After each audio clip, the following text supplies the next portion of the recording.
unboxing of the Nikon J1 on eBay. It's slightly used, but it's in very good condition. No scratches. Pretty much everything's in the box except the camera strap, which I spoke to the eBay seller and I got him to refund me the price difference to get the replacement for the price strap.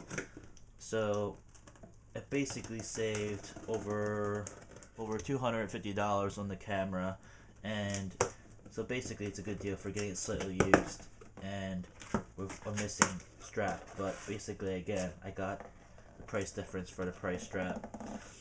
And yep, so the reason why I got this camera, it's not really because I need a new camcorder. This camcorder is really not a bad one. It's a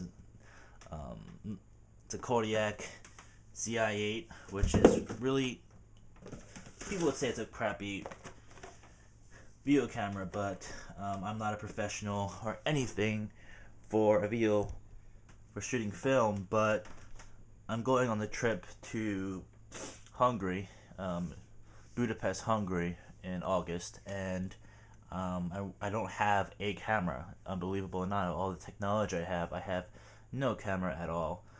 Basically, I used to use my cell phone for a regular point and shoot camera, but I needed something pretty decent, and I decided to go with the Nikon J1. I really didn't mean to get it. I got it on mistake. I went on eBay, and I wanted to get a DSLR beginning version. It's called the Canon T3i. It's a Rebel T3i, and I could have got it for $600, but I was an idiot and I didn't research before I bought it. So basically, I won this and decided to say, screw it, I'll just start off with this, and then maybe when I come back I'll sell it and get the Rebel. But let's get to the unboxing. So obviously, since it's used, it's not going to look exactly the way it came, but basically it's the same thing. You get your battery charger, which I heard from other people is in crap build quality, which is this is really cheap, which I can see why they're saying that's very light. I mean, it seems hollow,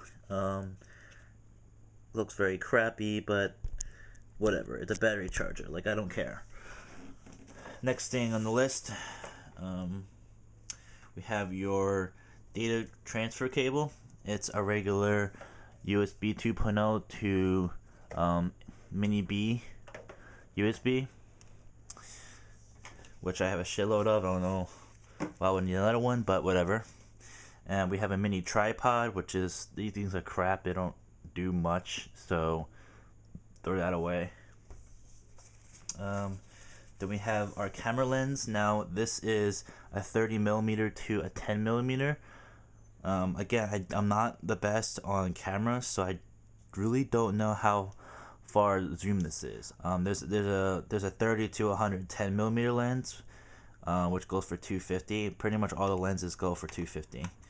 And this is your cap. This is how you slide it onto your camera.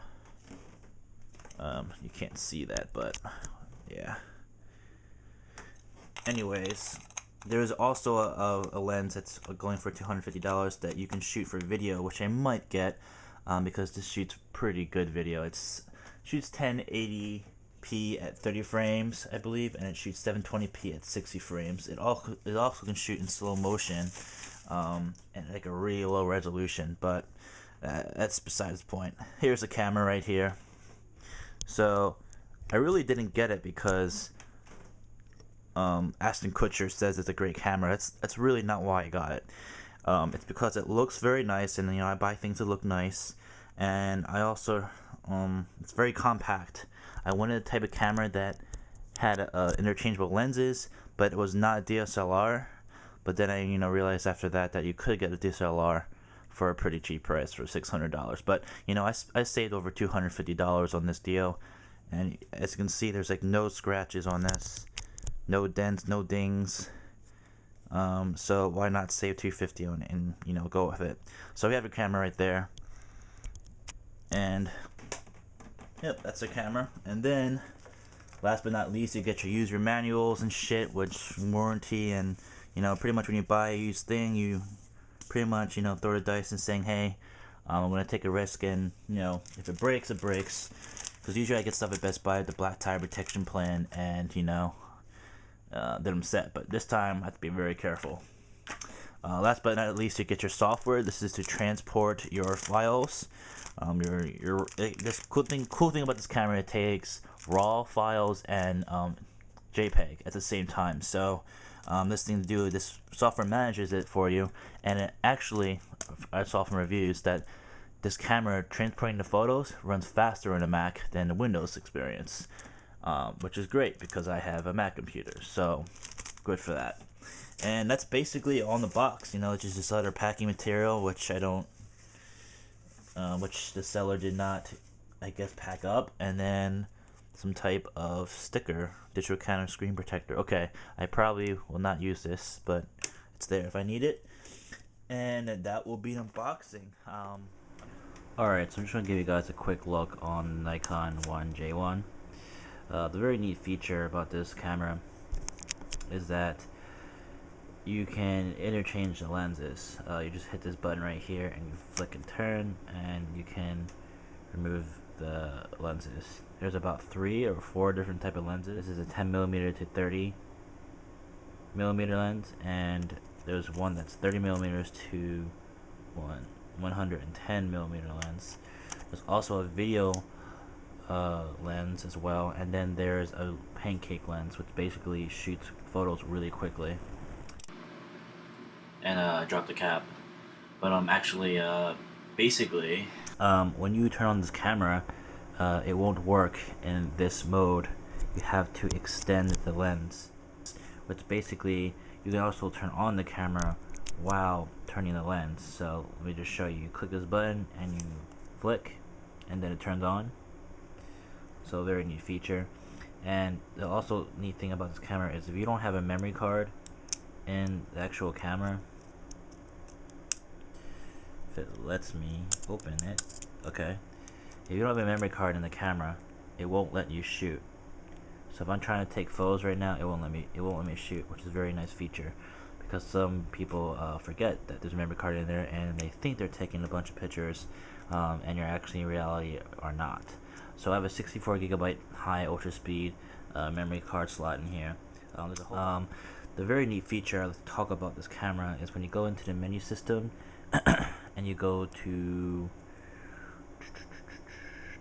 image quality, you can do RAW and you can do JPEG, which is very nice because if you're RAW is a higher form of photo. I mean, I'm not the best at cameras, but basically it's a higher quality of photo, and it takes, when you take one picture, it'll take a RAW file and it'll also take a JPEG of it. You also do normal or fine or basic versions of that, high-end type of cameras.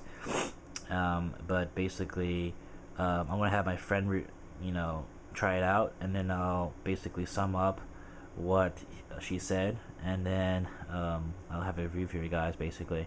And so this camera retails for $650, which is a high price range for this type of camera. Basically, you can get a beginner level Canon Rebel for basically $600, and you get a better lens, one that can zoom in a lot quicker.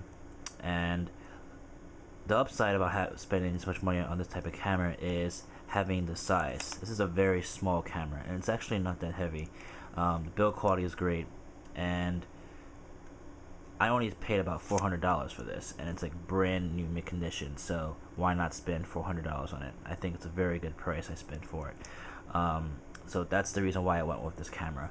Now I could have spent an extra, $200-ish and get a beginner level DSLR, but knowing that I'm not the best on cameras, I'd rather feel better starting off with a compact camera with interchangeable lenses on it, and just learning about cameras more. But basically, this is going to be my starter out camera because I just really don't know shit about cameras. I'm learning from this particular camera. So you can turn it on the camera by flicking the lens like that. There's video mode on here, which can capture up to 1080p 30 frames per second, and there's also a slow-mo mode, which let me show you. Slow-mo mode, which is very neat, but the resolution is very low. It's more of a playful type of feature, and the movie mode is very nice though. You can just try to find the menu. You can change a good amount of the movie settings. So right here, and basically this camera is pretty neat. It's just that the flash in here is not as great as everyone expected it to be, and there's no hot shoe, so you can put professional type of accessories on it. Also, it's not that good in very low light. Well, it should be, but it's not. And there's no digital finder on here, so basically you have to rely on the digital screen right here, which isn't too bad, but the resolution's okay. But the colors just aren't that more realistic on the screen, so maybe upgrading to the V1 is a better option.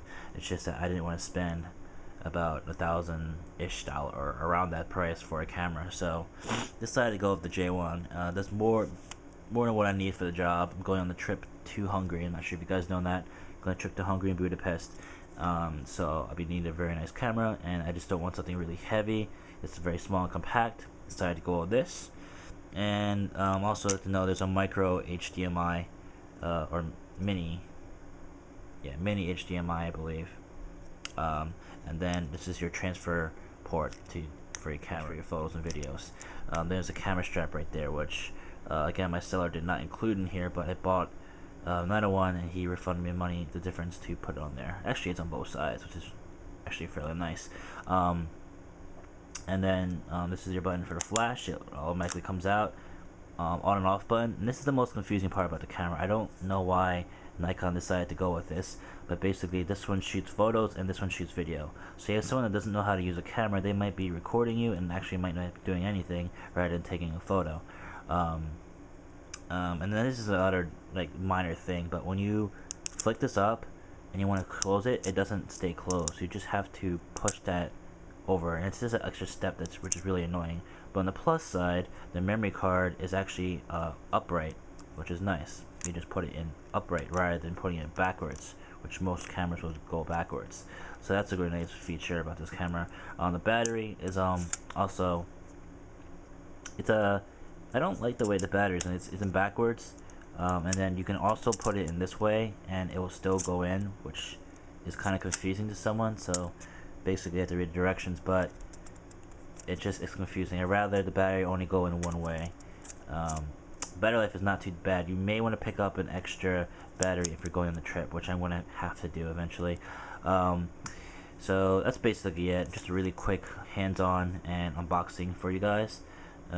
Again, I'm not a professional photographer, but I'll try to get my professional photographer friend, and she will basically try it out for me and let me know how it does. But until then, guys, please comment, rate, and subscribe, and peace.